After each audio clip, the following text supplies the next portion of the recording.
Энэ мэдээлэл чинь их сурвалжгүй юм шүү тий гайхамшигтай ч юм уу эсвэл гунигтай ч юм уу сэтгэл хөдлөмөр ч юм уу эсвэл хуурагдсан ч юм уу чирэл учир зүггүй лайв болоод уйлал ингэж ясна тоглосон юм уу энэ бол киноны өмтгөл одоо PR трейлер байла гинэ гэдэг пост явж байгаа байхгүй тий тэнгуү тэрийг бүгдээрээ шеэрлээд ингэсэн гэж штэ гэх яг үнэн юм шиг та бол хэрэггүй гэж бодож байгаа юм байна тий за хэрэггүй гэж бодож байгаа юм бол хэрэгтэй гэдэг шалтгаануудыг олж байгаа би тий тухайн зүйлийг үнэн байгаасаа гэж хүсээд ингээд шеэрлээд эсвэл энийг илүү дэмжиж байна уу эсвэл үнэхээр энэ бодит байдал юм уу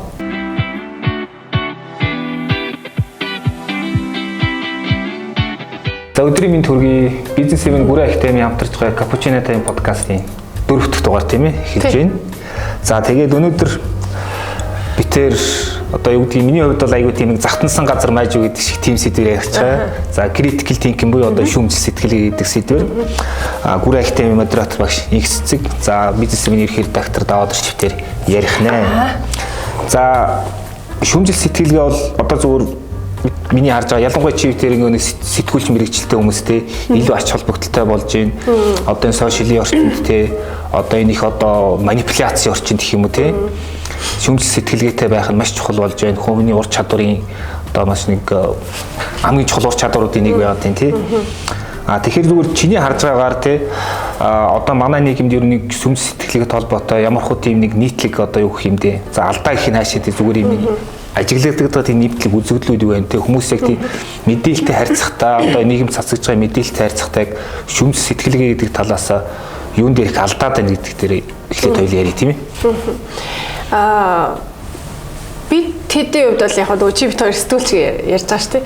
Нөгөө сэтгүүлчдийн хувьд бол бас нэг их сурвалжийг дагаал, нэг хүнийг бас хит их дааж тий лаг юм эрдэмтэн эсвэл эрх мэдэл дээр байдаг гэдэг ч юм уу тий. Эсвэл эдийн засаг гэдэг энэ нөгөө нэг сурж боловсролж өдий өрсөн тэр замналыг нь бодож байгаад ингээд тухайн хүнийхээ үзэл бодлыг шууд авч яваад эсвэл тухайн хүний хэлж өгсөн одоо дүгнэлтийг те эцсийн үний юм шиг авч яваад ингээд алдах тохиолдол зөндөө байсан учраас яг сэтгүүлчийн хувьд бол сэтгүүлч нар харьцангуй эрт нөгөө шүүмжил сэтгэлгээг хөгжиж эхэлт юм болов уу гэж бол бодоод байгаа. Нөгөө талаас энэ нөгөө сошиал медиа буюу цахим одоо платформуд өндөр хөгжснөөс болоод ийм нөгөө худал хуурмаг мэдээлэл өөрөө давлгаалж явсаар агаад үнэн байх болчихлоо те нөгөө бодит үннээсээ илүү худал нь өөрөө үнэн бодит юм шигээр ойлгогдоод хэвшмэл ойлголтоор тогтох маяг аюу их ингэж нөгөө давлгаал худал мэдээлэл цацагдах ингээд одоо сувг нь ошроод илүү далайц нь одоо юу гэдгийг өргөсөөд ингээд явцсан болцоо үзүүлж байгаа эффект арай өөр байгаа. Эффект өндөр болоод байгаа. Одоо тэгээд саяны л одоо саяхны тэр осол аваартай холбоотой жишээнүүд нь шүү дээ. Энэ дээр л гэхэд ингээл шууд нэг гинэ гэдэг постоос болоод бүгдээрээ үзээ ятгаар шийдээд буруутгахаар шийдээд цаазлахаар яллахаар шийдээд ингээд бүгд давлгаалж штэ тий. Тэгэхээр энэ дунд энэ хүний буруу биш ч юм билүү гэж одоо бодох орон зай одоо санал нэгдэхгүй байх тий. Тэр талаасаа өөр хандлага өөр үзэл бодлыг одоо ингээд ер нь өөртөө бий болгоод харах гэж оролцсон ийм оролдлого байна уугүй юу гэж харахаар сошиал дээр л аюу хэцүү л байсан. Гинэ гэдэг постыг одоо хэдэн мянгаараа шеэрлээд байгаа юм бэ те. Тэгэд ингээд харахаар яаж юм гэхэлэр нөгөө нийгэм даяараа явж байгаа юм буруутгал үзэн ядалт айдас одоо энэ бүхнийг өдөөсөн сэтгэл хөдлөлийн шинжтэй иймэрхүү нөгөө мэдээллүүдийг гинт тэрэн дээр нөгөө огцом санал нэгдээд тэрийг ингээд хайрлаж ивэлээд айгаад ингээд сандраад шеэрлээд ингээд эхэлчихэж байгаа байхгүй. Тэгэхээр нөгөө нэг хамтдаа энэ нөгөө юуны шүүмжил сэтгэлгээ ерөөс огт ажиллахгүйгээр наагур нь тэр бүх давлгаанд нэгдээл явчихад байгаа байхгүй. Тэгэхээр ямар ч шүүлтүр ажиллахгүй байх гэдэг ийм нөгөө нэг ажиглалт бас харагдаад байгаа байхгүй. Юу шүүлтүртэйгээр те энэ мэдээлэл чинь их сурвалжгүй юм биш үү те. Эсвэл энэ одоо ямар нэг PR-ийн маркетингийн нэг хэсэг ч юм болов уу гэдэг ингээд чанартай эргцүүлэх юм байна байхгүй. Тэг чанар одоо тийм ийм сигналуудаа ажиллуулах хэрэгтэй юм шиг байна те. Одоо юу гэдгийг чеклист одоо маягаар тий. За ийм мэдээлэлтэй яхад эхлээд ийм асуултыг одоо тавих хэрэгтэй юм уу. Тэгээ би бас нэг сэтгүүлч одоо чи бид нар бол сайн мэднэ нэг үзэл бодлого баримт гэдэг нэг ойлголт байгаад байгаа шүү дээ. Одоо бол англиар бол тий нэг талаас зүгээр тэр чи assessment энэ тэгтээ тэр чин бол яг үнэн гэсэн үг биш тий. Тэр хоёрыг манайх их одоо юу гэдгийг хооронд нь холдог тий. Зүгээр ингээд хин нэгний хэлсэн одоо өөрийнхөө үзэл бодол тэр үнэлгээг зөв байдлаар шууд хүлээгээд авчдаг юм нэг алдаа бас амар их юм шиг байна. Тий. Одоо яг нөгөө reason шалтгаан байгаа шүү дээ. Логик шалтгаан байж болно шүү дээ. үнэхээр тэгсэн ч юм уу камер дээр харахад тэгж байгаа юм шиг л одоо дүр зураг харагддаг дөө. Видео бичлэгийг харахаар нэрэл тэгсэн юм шүү гэж шууд итгэх гээд байдаг те. Тэгтэл ар урдаас нь зарим нэг хэсгүүдийг нь авцсан учраас тэгж харагдаж байгаа тохиол зөндөө байдаг шүү дээ бодит байралтай эргээд харахад гих мэд чи юм харахад логиктэй юм шиг мөртлөө баримтаар их сурвалжаар олон талын үзэл бодлуудаар ингээд шалгаад үзэхлээр нөгөөх нь шал өөр бодит байдал болж хуурдаг. Бодит байдал дээр өөр одоо нөхцөл өгөгдөл байсныг бид нар мэдээгүйгээр шууд өгнөх гэж оролцсон ийм тохиолдлууд аягүй гараад байгаа байхгүй. Яг энийг бол нөгөө social pressure буюу одоо нийгмийн дарамт гэж нэрлэдэг байгаа байхгүй. Одоо нийгмийн эргэн тойрондох хүмүүсийн үзэл бодол ямар байна тэрийг шууд дагах оролдлого. Тэр хүн чинь сүргийн одоо юу гэдгийг сошиал амтэн чи ингээд олох юу гэж үзчихсэн тэгэл тийшээ л явчих шүү дээ. Яг одоо бол social pressure гэдэг ойлголт итлэг хүчтэй болчиход байна. Одоо нийгмийн дарамжхалт эргэн тойрны хүмүүсийн үзэл бодол, таны үзэл бодол хэлбэрчгэд яаж нөлөөлж юм, яаж тэр олонхын санаа бодлыг дагах юм туйлшрал, давлгаанд хүчтэй автагдж байна гэдгийг одоо тэр 1955 оны нөгөө Solomon Asch гэдэг хүний судалгаагаар айгуу сайн гаргаж ирдэг байхгүй юу? Тэр нь яаж яах гэхээр одоо нэг цаасан дээр одоо жижигхэн цаасан дээр нэг өгүүлбэр бичиж байгаа. Тэнгүүд нөгөө цаасан дээр болохоор 3 өгүүлбэр бичиж байгаа. Тэнгүүд энэ нэг өгүүлбэр байгаа шүү дээ, тий? За одоо юу гэдэг те ингээд Дарвины хуулиар бол ийм ээ гэж бичсэн байлаа гэхэд энд нь адилхан Дарвины хуулийн дагуу бол ийм ээ гэдэг 3 өөр контекстээр 3 өөр утгаар бичсэн. Гэхдээ энэ өгүүлбэрийг энэ 3 өгүүлбэрээс аль нь илүү илэрхийлж байна уу гэж асууж байгаа байхгүй. Тэнгүүд анх орж ирсэн тестэнд орж байгаа ганцаараа орж байгаа тохиол бүгд ингээд яг тааруулаад хооронд нь одоо нөгөө юу ягаад мөргүүлээд ингээд авчиж байгаа хгүй. Энэ нэг өгүүлбэрийг энэ 3 өгүүлбэрээс энэ нь хамгийн сайн илэрхийлж байна гэж сонгоч байгаа. Тэнгүүд дараагийн төвшөнд яаж яах гэхээр нөгөө 3 хариулт байгаа шүү дээ тий. Энд байгаа 3 хариултаас аль нь энтэй дүүж байна гэд ингээд асууж байгаа шүү дээ. Тэгэнгүүт тэр орж ирж байгаа 7 хүнийг албаар хүчээр буруу хариулт сонгоорой гэдэг ийм өгдөл өгчдөг байхгүй. Тэгэнгүүт за 7 хүн буруу сонгоцсон заяа. Тэгчингүүт 8 дахь хүн орж ирлээ. Нөгөө 7 хүнийг буруу хариулт сонгож байгааг харцсан. Аль хэдийн урдуур нь ороо сонгож байгааг харцсан. Тэгэнгүүт 8 дахь орж ирэнгүүтээ харж агаад бүгдээрээ энийг сонгоод байгаа юм чи энэ л үнэн байж таараа гэд өөрөө нөгөө сонголт хийхгүйгээр бусдыг зүгээр дагчдаг байхгүй. Дагаад ингээд нөгөө буруу хариултыг сонгоод ингээ олонхыг дагсан хариулт хэлж байгаа байхгүй. Гэхдээ бас нэг туршилт хийж байгаа. Дараа нь тэр нь хамгийн сонирхолтой. Тэр нь юу вэ гэхээр нөгөө 7 хүнээр буруу сонголт хийлгүүлж байгаа шүү дээ тий. Тэнгүүт нэг хүн зөв сонголт хийж байгаа. Нэг хүн зөв сонголт хийхэд нөгөө дараагийн яг үнэнчээрээ боддоороос судалгаанд орж байгаа юм байгаа шүү дээ. Тэр хүн бол нөгөө нэг хүн сонгоцсон учраас нэг юм итгэл найдвар төрж штэ. Эсвэл хүч зориг бий болж байгаа байхгүй дотроос. Тэнгүүт за ямар ч яасан юу яа. Энэ өөрийнхөө зөв гэж бодож байгааг сонгоё. Энэ дээр бас санал бодлын хуваагдал юу байгаа юм байна. Зөрчилдөөн байгаа юм байна. Тэгэхээр би өөрийнхөө сонгох хүсэж байгаагаа сонгоё гэд ингээд үзэл бодлын хуваагдал бий болж эхэлж байгаа байхгүй. Бүгд тэр буруу хариултыг сонгоод байгаа нөхцөлд үзэл бодлын хуваагдал үүсгүүгээр нөгөө нэг хүн чинь шууд буруу хариултыг дагаж сонгож байгаа байхгүй. Тэгэхээр нөгөө нийгмийн дарамт шахалт эргэн тойрны үзэл бодол миний үзэл бодлыг яаж хэлбэржүүлж байна вэ гэдэг чинь ийм бүр ийм юутай судалгаан дээр ингээд харагдаад ингээд батлагдж ирсэн юм нөгөө эксперимент зөндөө хийжсэн байхгүй. Би бол сүүлийн үед нэг юу анзаараад нэхээр одоо мэдээлэлтэй ажиллах чадвар гэж сэтгүүлчдийн хувьд ярьдаг шүү дээ. Гэхдээ энэ манд одоо олон нийтэд илүү чухал болоод байгаа. Тийм миний анзаарснаар ингээд ийм одоо мэдээллийн урсгал ба шүү дээ. Нэг юм байгаа. Тэнд ийм хит ийм давхраг байгаа байхгүй. Хамгийн дээр нь одоо ийм хөөсөрс хэсэг нь тий. Нөгөө сошиалаар явж байгаа мэдээллүүд, янз янз амт амтсан тийм мэдээллүүд. Тийм мэдээлэлд бол одоо бодит үнэн гэдэг юм айгүй бага. Нотлогдох юмнууд бага тий. Тэрний доор одоо юу гэдэг албан мэдээлүүд тий яг ингээд одоо засгийн газраас гаргаж байгаа янз янзын мэдээлэлүүд ч юм уу. Гэхдээ тэнд бас бус бүрэн итгэхэд бас учир дутагдaltaй тийм талууд байгаа даа. Тэрний цаана дахиад хэвлэл мэдээллийн мэдээлэл гэдэг байгаа тий. Яг хөө ингээд сэтгүүлч бидний ингээд тодорхой хэмжээгээр ажилтдаг ч гэсэн бидний бас өгж байгаа контентууд бас 100% бодит үнэн байж чаддгүй тий. Тэн дээр бас л одоо шүүмж сэтгэлгээ хэрэгтэй гэдэг чекүүд хэрэгтэй тий. Хамгийн бодит мэдээлэл хаана байна гэхээр одоо юу гэдгийг нэг сэдвэр хит хитэн ном уншиж ингэж харьцуулдаг тэгжээж дүгнэлт хийдэг тийм хүмүүстэй илүү судалгааны ажил хийдэг хүмүүсийн одоо оюуны хөдөлмөр эрхэлдэг хүмүүс гэдэг ба штэ. Тийм хүмүүс илүү тийм бодит мэдээлэлд хамгийн ойрхон байдаг. Гэхдээ л бас 100% биш те. Одоо бид нар бол нөгөө том бүрнүүд үзэл бодлороо яаж байлдаж байгааг харж байна те. Тэгэхээр ингээд орчин үед ялангуяа ингээд энгийн хүн ингээд бодит мэдээлэл авахд улам хэцүү болж байгаа. Яагаад тэгэхээр ингээд хитрхи их мэдээлэл байгаа.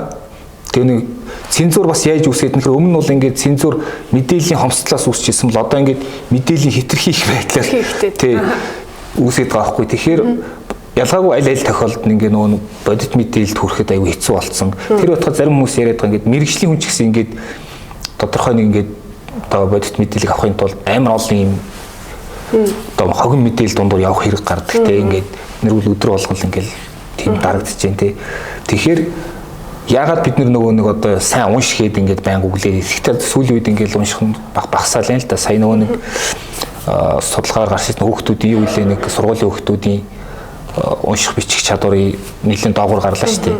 А тэр чи юу гэлээд нэхэр ингээд цааш та нөгөө янз янзын PR ажиллагаа, манипуляцийн үйл ажиллагаанд өртөх тэдний одоо өвөш болох улам амархан болчиход байгаа байхгүй тий. Одоо юу гэдгийг бодол санааг нь өдөрдөг гэх юм одоо тий. Миний хувьд анзаарсан тийм зүйл байгаад байгаа тий. Тэгээд өөр бас одоо бид нөгөө ялангуяа гүрэн академид заадаг л одоо нөгөө когнитив биаз гэдэг нэг ойлголт байгаад байгаа шүү дээ. Таны мэдхийн төөрөгдлийг би энэ орчуулад идэх хувьдаа бол тэн дээр одоо ямар хөө бас тийм нийтлэг үзэгдлүүд гэх юм хандлагууд байна. Тэн дээр сонирхолж ярил. Юу яа гэм би тэд нөгөө bias руу орохоос өмнө нөгөө өрөөсгөл хандлагуудаа таньж мэдхтэй би ямар өрөөсгөл хандлагатай байна. Бусад хүмүүс ямар өрөөсгөл хандлагууд гаргаад байна гэдэг шалгадаг юм асуултууд байдаг. Тэгээд ингээд энэ талаар заад. Гэтэ хамгийн их нөгөө хичээлийнхаа өмнө бид нар нэг юм жижигхэн нэг юм юу багийн ажил хийдэг гэх юм уу workshop. Угаасаа манай хичээлүүд workshop-оор явж байгаа. Тэгээд тэрэн дээр яадаг гэхээр нэг л юу болгон дээр байгууллага болгон дээр өөрөөр асуулт тавиад ингээд нөхцөлийг нь өөрчилж болдог л да.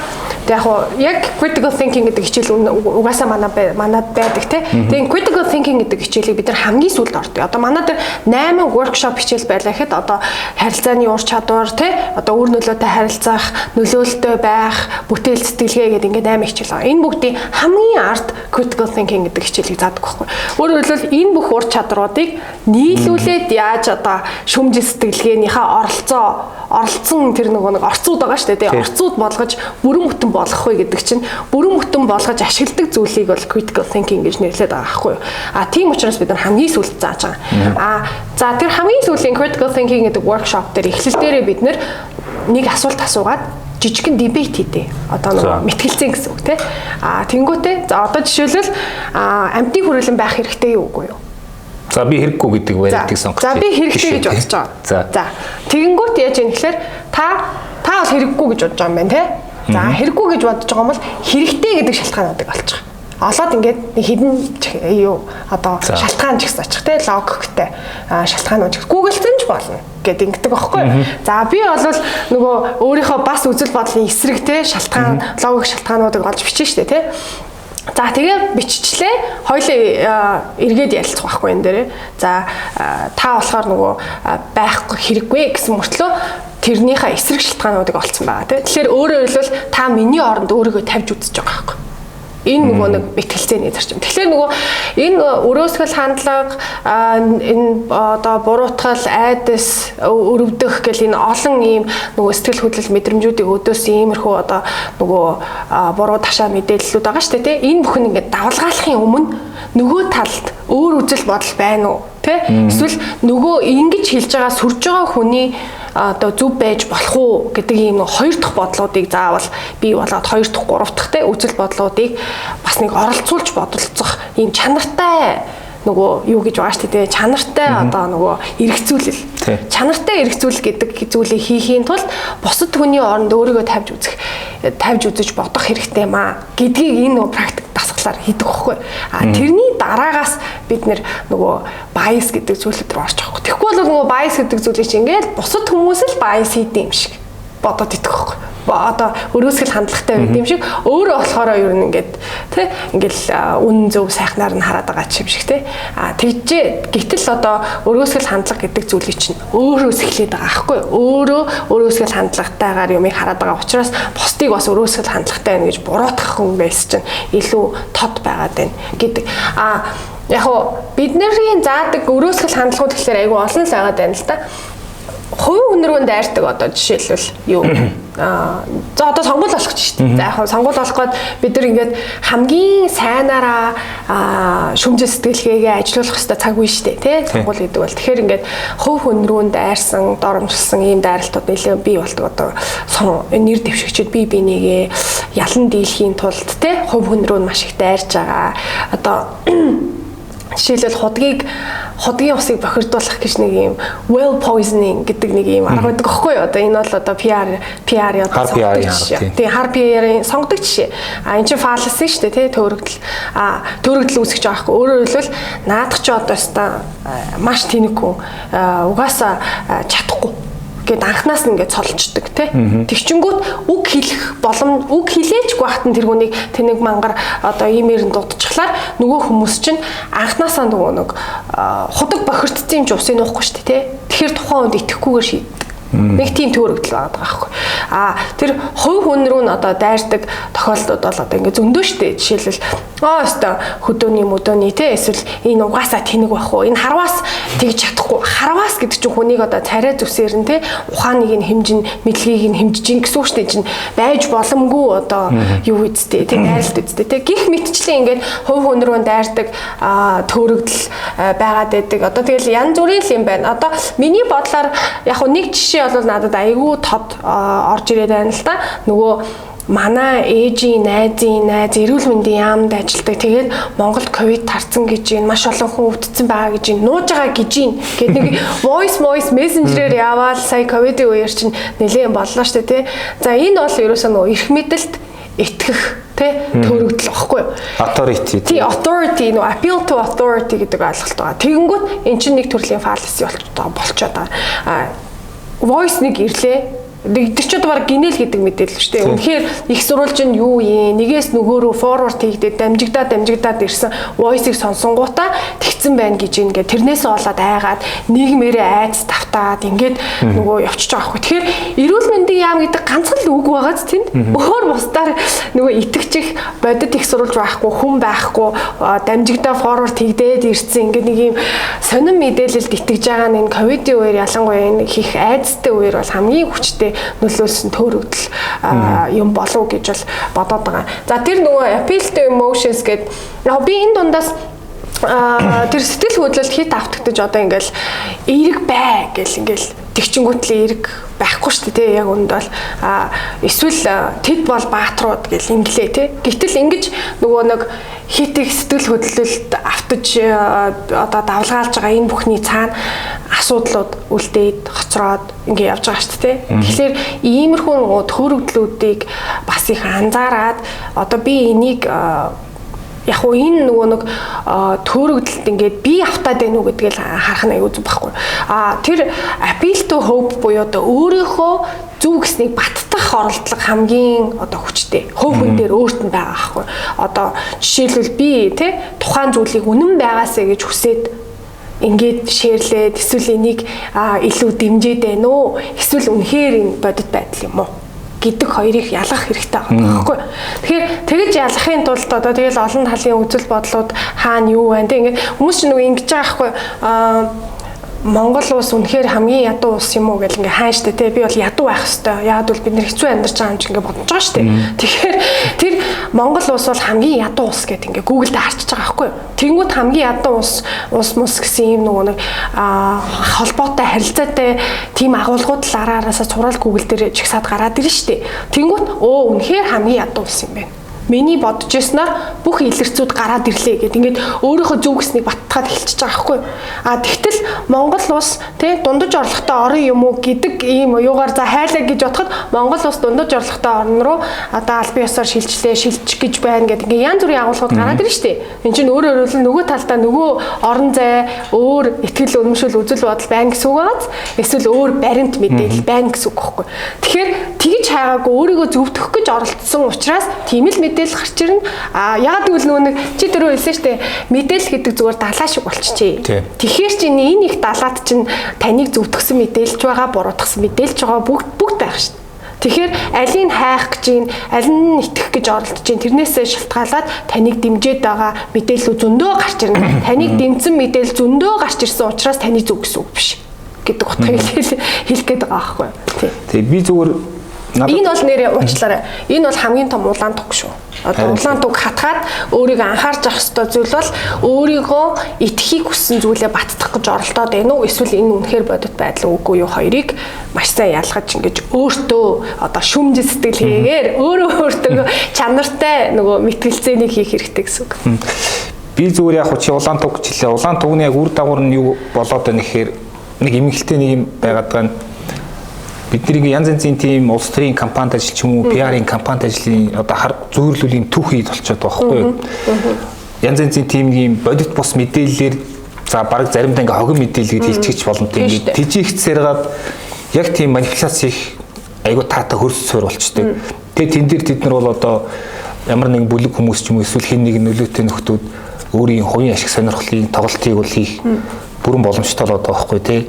Тэгэхээр нөгөө critical think яагаад чухал гэдгийг тэр тэрнээс гадна би зүгээр хөгжилтэй түүх хуваалцахад одоо чи ч гэсэн санаж байгаа одоо нөгөө сошиалд ингээд disinformation одоо буруу мэдээлэл яаж ингэж вирусыг тардыг өөрийнхөө жишээн дээр мэддэг байхгүй юу. Тэр үгээр хэдэн жилийн өмнө чи бараг санаж байгаа хэрэг яг би сонсогчтой хуваалцах гэдэг. Хэдэн жилийн өмнө нөгөө манай эхнэрийн компани захирал юм гоё цэцэг тарьдаг ингээд одоо тэр нөгөө баян буурлын нэг суурьнд ингээд амар гоё бараг цэцэл түрээлэн байгуулсан айгуу гоё газар байдаг хгүй. Тэгээд бидний 100 ураад нэг ганц хоёр хонсъя. Тэгээ би нөгөө ингээд гоё тэр цэцгийн дунд ингээд нэг ном бариад зураг авахлаад постлчихгүй. Тэгэл яг хөө ингээд баахан лайк шеэр авч байгаа л ямар гоё газар ямар мундаг хөдөлмөрч хүн. Тэр чинь тайлбар нь юу байлаа анхны тайлбар? Тэгээ анхны тайлбарыг санахгүй байна. Тэгтээ бол ямар ч гэсэн өөрөө санахаа болсон биш үү? Би бол ямар ч гэсэн ингээд дийм хөдөлмөрч айлд ирээд ингээд сууж яана гэсэн тиймэрхүү юм байсан тий. За. Тэгэл өнгөрсөн тэгсэн чинь жилийн дараа нөгөө зурагч ахаа гараад ирлээ. Хаагурч явж байгаад мэдхгүй. Тэгсэн чинь ингээд ийм амар үлгэр шиг ийм description тий. Тэгсэн чинь би юу болж явсан гэхээр ингээд тэнд амьдардаг 3 хүүхэдтэй морь уйдаг, хөөрхөн бизнес эрхэлдэг, тэгээ цэцэг ногоо сонирхдаг одоо ингээд амар тийм ийм одоо супер дүр болоод гараад ирцээ байгаа байхгүй юу. Тэгээ бодит амьдралаас тис өөр ингээд намайг бүр шал өөр хүн болгоод тийм ингээ бичсэн. Гээл өө доорноос ямар мундаг залуу байстай нэрээ нэг ингээл ийм хүмүүс л Монгол улсад хэрэгтэй, Монгол улсыг авч явуулмаа гэснээр муусаан 76 мургаа энтер гээд тэгээ ингээд нэгээрээс манай ажлынхаа хүртэл одоо нөгөө эргэн тойрны манай сэтгүүлчид хүртэл асуугаа өстэй давка чи ийм амьдралтай байсан юм уу? Ягаад нуугаад байсан юм бэ? Тэгэхээр ингээ нөгөө нэг мэдээлэл ингээд нэг тийшээ буруу тийшээ ингээд тэг вирус шиг яаж тарахаар ямар нөлөө өгдөг. Тэгэхээр яг ийм зүй тогтлоор ингээд явж байгаа мэдээллүүдээр бид нар маш их тэжээгдэж байгаа. Хамгийн гол нь чиний тэр стори чи нэг хувилбараар биш айгүй олон хувилбарлуу шинжлэх 3-4 хувилбар олж тарсан тий. Тэгсэн. Тэр айгүй сонирхолтойсэн. Би бол тэрийг ингээд айгүй анхааралтайгаар фоллоу хийгээд ажиллаж байсан байхгүй яа. Тэгэл чиний стори чи ийм болсон байж тэгэл чам руу явуулаад тэгжсэн тий.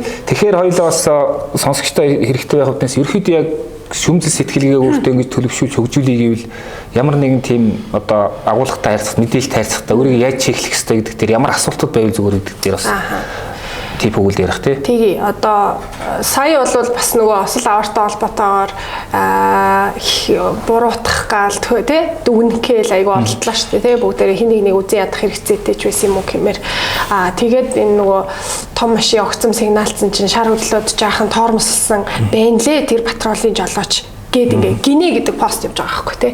Тэнгүү тэрийг бүгдээрээ шеэрлээд ингэсэн гэж штэ. Гэт яг үнэн юм шигээр. Айгуу тийм миний бодлоор бас боловсралтай альва тийм шүлтүртэй хандчихаар хүмүүс хүртэл ингэсэн байна гэд ингээд шеэрлсэн байхыг хараад би жоохон айгуу гайхсан байхгүй юу. Яагаад энэ мэдээллийг ямар ч их сурвалжгүй байхад ширлж байгаа юм бэ гэд би аюу гайхчихсан.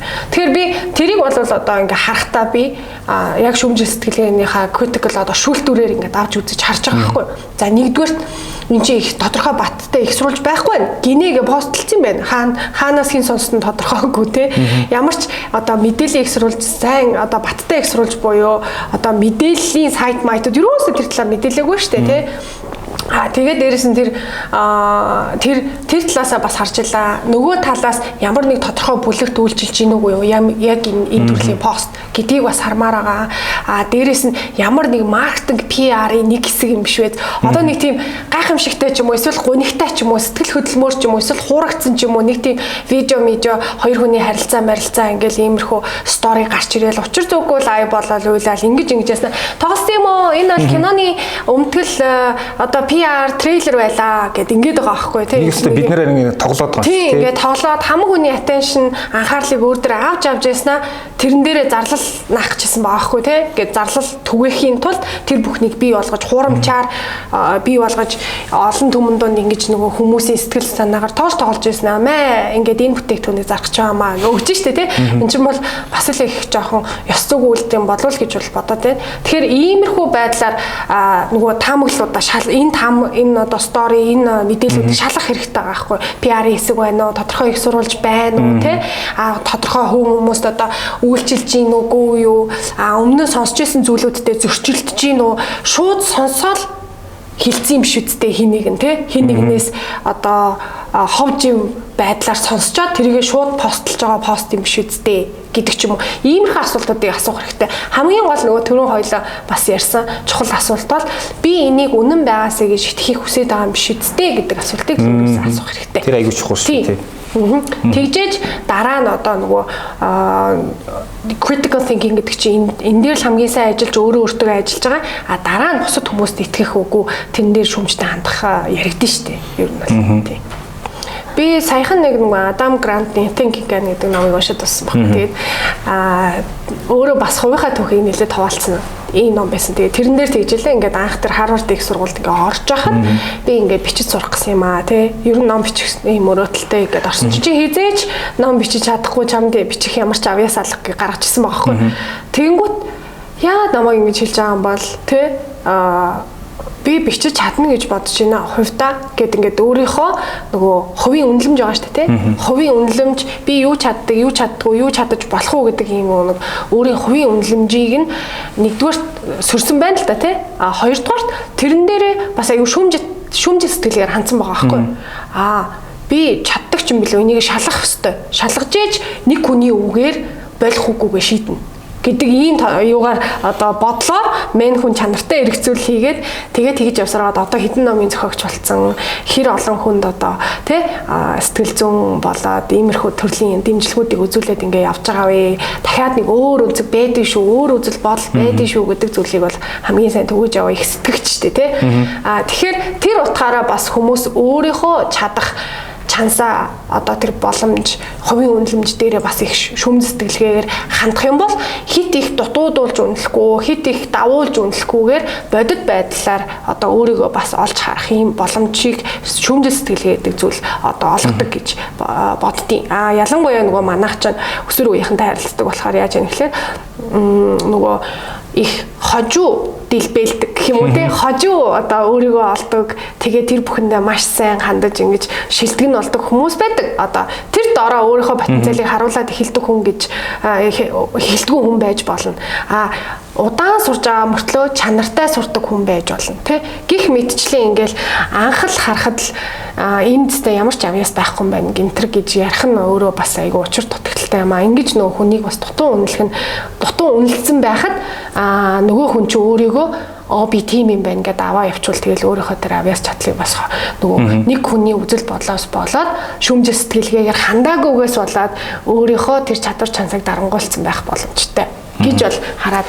За тэгэхээр хоёулаа цаг бага учраас подкаст эндингсгээд өндөрлөе гэж бодож байна. Тэгээ яг хуу төгсгөлд нь би зүгээр нөгөө сонсогчд үзэгчтэй хэрэг болох үүднээс энэ талаар ямар ном уншуу зүгээрээ гэдэг дээр бас нэг ном санал болгох гээд нөгөө Pact Bullies гээд ном байдаг шүү дээ. Одоо бол Монголд орчуулагдсан байгаа. Тэн дээр яг энэ таны мэдхийн төрөглөл одоо cognitive bias-ийн 10 төрлийг авч утсан байгаа байхгүй. Одоо жишээ нь юу гэдгийг хүн бол ингээд цаанаас угаасаа ингээд юмыг ингээд хар цагаанаар хардаг. Эсвэл ямар нэг үйл явдал тийм заавал дайсан болох тийм хандлагатай байдаг тий. Эсвэл ингээд дандаа хоёр туйлт байдаг сэтгэт одоо их баг том жижигч гэдэг юм уу тий ингээд ядуу баян ядуу энэ төр гэдэг юм чи нөө ядуугийн юуг яасан шүү дээ тий. Тэгэхээр нөө нэг тэрийг уншвал яг одоо ингээд одоо бид нар ингээд өдөр болго ингээд нэг амьдрал ингээл муудаал ингээл бүх юм ингээл нэг болохгүй юмруу яваад байгаа юм шиг ингээд байнгын мэдрэмж салхаа байчаад байна шүү дээ тий. Тэгэхээр яг ингээд зүгээр бодит байдлыг яг тоонуудыг ингээд аваад үзэхээр бол дэлхийд даяар бол амьдрал аягүй сайжирсан байх. Одоо 100 жилийн өмнөхтэй харьцуулбал одоо тэр нэг тэр үед байсан өлсгөлэн одоо өлсгөлөнгийн асуудал баг байхгүй болж шүү дээ. Жишээ нь одоо хятадд ихэд ядуурлаас гарчлаа гэдэг ч юм уу. Тэгэхээр тэр 10 төрлийн яг тийм таны мэдхийн төрөлийг тэн дээр бүр амар гоо жишээтэй гаргаж ирсэн байдаг. Тэр нь эрүүл мэндийн дэлхийн эрүүл мэндийн байгууллагад ажиллаж байсан юм билээ л дээ. Тэгэхээр тэн дээр ер нь тэрийг уншичвал бас ер нь яг мэдээлэлтэй яаж ажиллах уу, ямар нэгэн агуулгад яаж хандах уу гэдгийг айгу тийм сайн түлхтэй болно. Тэгээд бас саяхан би нэг ном уншсан мэдээ уншихаа боль гэдэг тийм сонирхолтой ном байсан. Тэр нь нөгөө мэдээ бичдэг хүмүүсээс сэтгүүлч хамгийн их таалагдсан ном. Яагаад тэгэхээр ингээд хэтэрхийх нөгөө нэг юм сөрөг мэдээ аваадахаар хүн чинь ингээд яг тэр тал юм аа ингээд санаанд үгээр дагаад яг тэр талын аргументуудыг цуглуулад тэр нь бүр ихтгэл үнэмшил болж хувираад буруу тийш ингээ яваад гэж байгаа байхгүй. Тэгэхээр бас аль болох тийм мэдээ баг уншвал одоо ер нь баг үлзийтэй шүү гэсэн тийм зөвлөгөө байгаа байхгүй юу.